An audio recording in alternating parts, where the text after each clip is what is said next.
মাল্টিমিটারের মাধ্যমে রেজিস্ট্যান্স মাপা জানলে আপনি সার্কিটের অনেক সমস্যা মিনিটেই সমাধান করে ফেলতে পারবেন। আমরা আজকে মাল্টিমিটারের মাধ্যমে রেজিস্ট্যান্স মাপা শিখব। গত ভিডিওতে আমরা ভোল্টেজ মাপা শিখেছিলাম, সামনের ভিডিওতে আমরা কারেন্ট মাপা শিখব। এই তিনটা জিনিস যদি আপনি মাপা শিখে যান তাহলে সার্কিটের ম্যাক্সিমাম সমস্যা আপনি সমাধান করে ফেলতে পারবেন। আজকে আমরা যেটা করব, একটা ভালো মানের মাল্টিমিটার নিব। এটা আপনি আমাদের মিস্টার আরডিনো অনলাইন শপে পেয়ে যাবেন। আর আমার কাছে দেখেন, এই যে এখানে কিছু রেজিস্টর আছে, এটা আমাদের একটা কিট। এটা এখানে 82 রকম রেজিস্টর আছে, টোটাল 820 পিস, অর্থাৎ 10 পিস করে। এটা একটা কিট, যাদের প্রয়োজন এটা আমাদের অনলাইন শপ থেকে নিতে পারেন। তো এই রেজিস্টরগুলো আমরা আজকে মেপে দেখব। তো এগুলো মাপা শেখার মাধ্যমে আমরা সামনে কোনো সময় বিভিন্ন সার্কিটের বিভিন্ন সমস্যার সমাধান আমরা করব এবং দেখব যে কোন জিনিস ভালো আছে কি খারাপ আছে। তার জন্য অবশ্যই আপনারা এই ভিডিওতে আপনারা 200টা লাইক টার্গেট ফিল আপ করবেন। আপনাকে টাকা দিতে হবে না, একটু সাপোর্ট দেন, একটু লাইক দেন। কি হবে, এটা কি টাকা লাগে? না আপনি লাইক দিলে আমি টাকা পাবো? জাস্ট ভিডিওটা লাইক দিলে আমার ভিডিওটা একটু ভাইরাল হবে আর কি। তো অবশ্যই পাশে থাকার চেষ্টা করবেন, অবশ্যই 200টা লাইক পূর্ণ করবেন। তো চলুন আমরা দেখে আসি কিভাবে মাল্টিমিটারের মাধ্যমে আমরা বিভিন্ন রেজিস্টরের মানটা মাপবো। আরেকটা বড় বিষয় সেটা হচ্ছে, আমরা আদিম যুগে অর্থাৎ অনেক আগে আমরা কালার কোডের মাধ্যমে রেজিস্টরের মান নির্ণয় করতাম, কিন্তু কালার কোড কিন্তু এক্স্যাক্টলি নিয়ম না। কালার কোডের মাধ্যমে যখন আপনি রেজিস্টরের মান নির্ণয় করবেন, জাস্ট আপনি একটা আইডিয়া পাবেন এত থেকে এত ওহমের মধ্যে হতে পারে, অর্থাৎ আপনি এক্স্যাক্টলি ভ্যালু পাবেন না। কিন্তু আপনি যখন মাল্টিমিটারের মাধ্যমে রেজিস্টরের মান নির্ণয় করবেন বা রেজিস্ট্যান্স মাপবেন, তখন আপনি একবার অ্যাকুরেট ভ্যালু পাবেন। কারণ বিভিন্ন রেজিস্টরের 5% টলারেন্স হতে পারে, 10% টলারেন্স হতে পারে। অর্থাৎ দেখা যাচ্ছে আপনার 100 কিলো ওহম রেজিস্টর নিলেন, আপনার 90 কিলো ওহম হতে পারে, ওটা 95 কিলো ওহম হতে পারে, 105 হতে পারে। তাই এক্স্যাক্টলি আপনার রেজিস্টরটা কত মান, এটা আপনি মাল্টিমিটারের মাধ্যমে দেখে নিতে পারছেন। কিন্তু আপনি যদি এই কালার কোডের মাধ্যমে নির্ণয় করতেন তাহলে 100 কিলো ওহম পেতেন এবং টলারেন্সের মান এই লাস্ট ব্যান্ড যেটা, সেটা অনুসারে 5% বা 10% হতো। তাহলে কিন্তু এক্স্যাক্ট না, তাহলে আমাদেরকে এক্স্যাক্টটা শিখতে হবে। কারণ আদিমকাল শেখা উচিত, কিন্তু আপনাকে অ্যাডভান্সের দিকে যেতে হবে। তার জন্য অবশ্যই ভিডিওটা সম্পূর্ণ দেখেন। এখন আমরা মাল্টিমিটারের মাধ্যমে রেজিস্ট্যান্স মাপবো। তো সেজন্য আমি এই যে বিভিন্ন মানের রেজিস্টর বের করছি। এটা আমাদের একটা কিট। এখানে আপনি আপনার স্বপ্নের যত রকম রেজিস্টর আছে সব রকম রেজিস্টর পেয়ে যাবেন। এখানে প্রায় 82 রকম আইটেম আছে।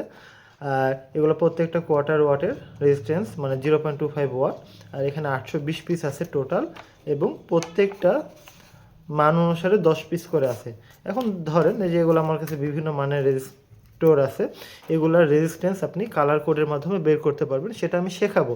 তবে কালার কোডের মাধ্যমে যখন রেজিস্ট্যান্সের মান বের করবেন আপনি অ্যাকুরেট পাবেন না, এবং এটা আপনার সময় সাপেক্ষ, অনেক সময় এর ব্যাপার, আবার হিসাব নিকাশের বিষয়।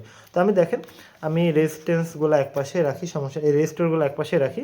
আমি এখন যেটা করব, মাল্টিমিটারের একটু এই জিনিসগুলো খেয়াল করে দেখেন।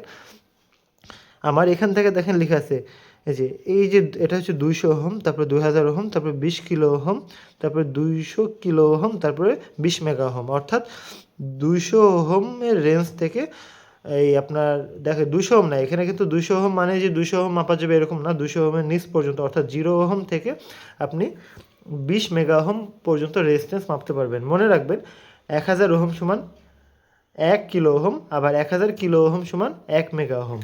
এখন দেখেন, আমি মাপার জন্য যেটা করব, আমাকে আইডিয়া করে যে কোনো একটা জায়গাতে আমাকে নবটা রেখে দিতে হবে। যদি মান বেশি হয় ওভারলোড দেখাবে, না হলে ওভারলোড দেখাবে না।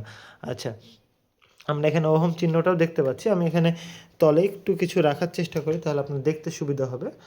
আচ্ছা, কারণ আমার ক্যামেরাটা একটু উঁচা করে রাখা আছে। তো ধরেন আপনি এটা রেজিস্ট্যান্স বের করবেন, আপনি এটা জানেন না কত। আমি জাস্ট এখানে 20 মেগা ওহমে রেখে আমি এখানে মাল্টিমিটারটা ধরলাম। এখানে আমার দেখাচ্ছে 1.53 মেগা ওহম। আমি এটা আরও কমায় দিই, এটা 200 কিলো ওহমে রেখে মাপি। দেখেন এখানে আসছে না, ওভারলোড দেখাচ্ছে। এখানে আমার দেখাচ্ছে কত, 1.64 মেগা ওহম। এখন আমি দেখি অরিজিনালি মান কত, 2.2 মেগা ওহম। কিন্তু দেখেন আমি টলারেন্সের কারণে আমি এক্স্যাক্টলি ভ্যালু পাচ্ছি না। এই যে এখানে খেয়াল করে দেখেন, এই যে এবার দেখেন চলে আসছে। আমার হাতে ঠেকছিল, ওই জন্য এক্স্যাক্টলি ভ্যালু আসছিল না। আমি একটা হাতে ধরেছি, একটা হাত ঠেকাচ্ছি না, কিন্তু দেখেন 2.33 মেগা ওহম, এবং এখানে লেখা আছে 2.2। অর্থাৎ এখানে 2.2 আমি কালার কোডের মাধ্যমে পাবো, কিন্তু আমার হিসাব করে আসছে আলাদা। তো চলেন আমরা আরও কিছু রেজিস্টরের মানটা বের করার চেষ্টা করি।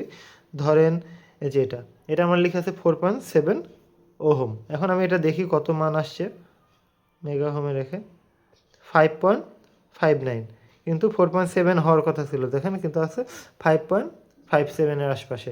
এরকম আপনি কত দ্রুত মাপতে পারবেন দেখেন, আপনি খুব দ্রুত মাপতে পারবেন। আমি এখান থেকে আরও আলাদা আলাদা রেজিস্টার নিই, ধরেন এটা 330 ওহম, আমি মেগা হোমে রেখে মাপার চেষ্টা করছি, এখানে 00 দেখাচ্ছে।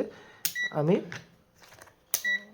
রেঞ্জটা কমায় দিই, আমি কম বেশি আমার প্রয়োজন মতো করে নেব। এই যে 0.3 কিলো ওহম, তারপর দেখেন আমি 20 কিলো ওহমে রাখলে এটা 0.32। আমি যদি 2000-এ রাখি তাহলে দেখেন আমার 323 ওহম আসছে। আর আমার এই মানটা কত লেখা ছিল দেখেন, 330 ওহম। এটা খুলে গেল, যাই হোক থাক, সমস্যা নাই। এভাবে আমি কত দ্রুত প্রত্যেকটা মান মাপতে পারবো একটু খেয়াল করে দেখেন। আমি আলাদা আলাদা মান নিচ্ছি, যে এটা দেখেন, এটা আমি মাপার চেষ্টা করছি, আমি জানি না এটা কত।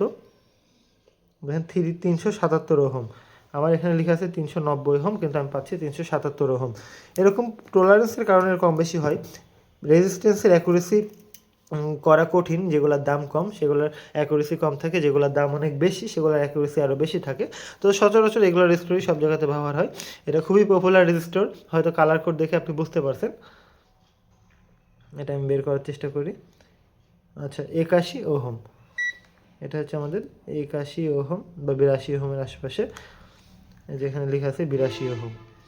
আচ্ছা, আমি আরও রেজিস্টর নিই, যে রেজিস্টর নিলাম, এভাবে দেখেন আমি কত সহজেই মাপতে পারছি। 548 ওহম, আমাদের বহু রকম রেজিস্টর আছে, বহু। এখানে টোটাল বলছি না 82 রকম, এখানে দেখেন 12 ওহমের রেজিস্টর। আমি মেপে কত পাই একটু দেখি, 13 ওহম বা 14 ওহমের আশপাশে আমি পাচ্ছি। আচ্ছা, আরও একটু খেয়াল করে দেখি, এবার দেখেন এটা আমার কাছে একটা 82 কিলো ওহমের রেজিস্টর আছে, এটা আমি মাপার চেষ্টা করি। আচ্ছা, আমি ওহমে রাখছি, আসছে না, মানে 2000 ওহমে রাখছি, আসছে না। তাহলে আমি 20 কেতে রাখি, তাও আসছে না, ওভারলোড দেখাচ্ছে। এবার 200 কেতে রাখি, দেখেন এখন আমার দেখাচ্ছে 79.7 কিলো ওহম। এতে এখানে আমার দেখাবে কিলো ওহম নাকি মেগা ওহম, আপনি এই জায়গাতে দেখতে পাবেন, এটা খেয়াল করে দেখবেন। এই যে আমি রেঞ্জটা যখন কম বেশি করছি, এটা মেগা ওহম, এটা কিলো ওহম, এটাও কিলো ওহম, এটা ওহম। তাহলে দেখেন আমার মাপটা এখানে কিলো ওহমে যখন 200 কিলো ওহমে রাখছি 78.6 কিলো ওহম, এটা আমার এখানে আমি দেখতে পাচ্ছি 82 কিলো ওহম লেখা আছে। এইভাবে আপনি রেজিস্টরের মানগুলো বের করে নিতে পারেন। আর অবশ্যই আপনি চেষ্টা করবেন এই ভিডিওতে মাত্র 200টা লাইক সম্পূর্ণ করার। চলুন আমরা দেখে আসি কীভাবে আমরা আমাদের R82 কিটটা কিনবো এবং কিভাবে আমরা মাল্টিমিটার ক্রয় করতে পারি। আমরা আমাদের মিস্টার আরডিনো অ্যাপে প্রবেশ করব। এখন আমি এখানে লিখব R82, এই যে চলে আসছে R82 রেজিস্টর। আপনি স্পেস দিয়ে R82 পুরো বানানটা লিখলেও হবে। 710 টাকা দাম, বর্তমান প্রাইস। এখানে দেখেন কত রকম রেজিস্টর আছে, হ্যাঁ অনেক রকম। এটা অনেকের স্বপ্ন, অ্যাড টু কার্ট করে রাখলাম, অ্যাড টু কার্ট।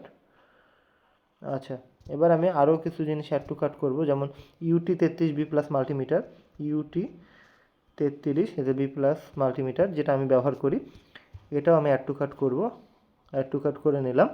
এখন আমি এদের কার্টে যাব, কার্টে দেখছি আরও কয়েকটা আইটেম সেট করা আছে, এগুলো আমি আউট করে দিই, এটা আমি আউট করে দিই। আচ্ছা, এবার আমি এটা ক্রয় করার চেষ্টা করি। ডেলিভারি 50 টাকার, এটা ডেলিভারি হচ্ছে, অফার এটা আমাদের, গোটা বাংলাদেশ হোম ডেলিভারি হচ্ছে 50 টাকার। এটা সিলেক্টে চাপ দিব, তারপর দেখেন আমি এবার নিচে চেক আউটে চাপ দিব। এখন আই হ্যাভ এগ্রি কনফার্ম বসে ডেলিভারি অ্যাড্রেস সেট করতে বসে করলাম confirm, billing address confirm, cash on delivery থাকবে সেভ কনফার্ম। অর্থাৎ আপনি যেভাবে চান না কেন খুব সহজে আমাদের কাছ থেকে অর্ডার করে ফেলতে পারবেন। এখানে দেখেন আমাদের অর্ডারটা প্লেস হয়ে গেল এবং আমাদের পপ আপ মেসেজ চলে আসছে অর্ডার সাকসেসফুল। এখন আমি আমার অর্ডার লিস্টে যদি যাই, দেখেন এই নিচে অর্ডারে চাপ দিব। এখন আমি এখানে দেখতে পাচ্ছি যে এটা আমাদের পেন্ডিং, এটা আমি আপনাদেরকে শেখালাম। এই যে এটা আপনি চাইলে ইনভয়েসটাও এখান থেকে দেখে নিতে পারবেন খুব সহজে, যে এখানে আপনি কী কী কিনলেন, দাম কত, ইনভয়েস আপনি PDF আকারে পেয়ে যাবেন। আমরা খুব সহজভাবে রেজিস্ট্যান্স মাপা শিখলাম, অর্থাৎ রেজিস্টরের রেজিস্ট্যান্স মাপা শিখলাম। আরেকটা জিনিস মনে রাখেন, পৃথিবীতে এমন কোনো জিনিস নাই যার কোনো রেজিস্ট্যান্স নাই। প্রত্যেকটা জিনিসের রেজিস্ট্যান্স আছে। অর্থাৎ আপনি ক্যাপাসিটারেরও রেজিস্ট্যান্স পাবেন, আপনি ইন্ডাক্টরের রেজিস্ট্যান্স পাবেন, অর্থাৎ আপনি হাতের কাছে যা দেখেন না কেন প্রত্যেকটা জিনিসের রেজিস্ট্যান্স আছে।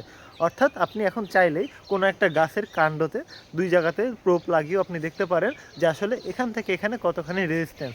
এখন আপনি অনায়াসে বুঝতে পারবেন যে আসলে কার মধ্যে দিয়ে কারেন্ট ফ্লো বেশি হবে। আপনি জাস্ট মাল্টিমিটার ধরবেন এবং বুঝতে পারবেন যে যার যত বেশি রেজিস্ট্যান্স তার তত কারেন্ট ফ্লোতে বাধা হবে, আর যার মানে রেজিস্ট্যান্সটা কম তার বাধাটা কম। এটা যখন আপনি দেখতে পাবেন তখন আপনি অনায়াসে বুঝতে পারবেন যে কার মধ্যে দিয়ে আমার কারেন্টটা বেশি ফ্লো হবে। এই যে ভেজা কাঠ, কাপড় থেকে শুরু করে কলা পাতা, লিচুর পাতা, তারপরে এই আপনার বাঁশ পাতা বলেন, খেজুর পাতা, প্রত্যেকটা জিনিসের আপনি রেজিস্ট্যান্স আপনি মাপতে পারবেন, এমনকি মাটিরও রেজিস্ট্যান্স আপনি মাপতে পারবেন। তো বিষয়টা খুব সুন্দর ছিল। সামনের ভিডিওতে আমরা দেখব কিভাবে আমাদের কারেন্ট মাপতে হয়। আর অবশ্যই আমাদের এই ভিডিওটা 200টা লাইক পূর্ণ করবেন আর কমেন্ট করে জানাবেন যে আপনার কোথাও বুঝতে সমস্যা হচ্ছে কিনা।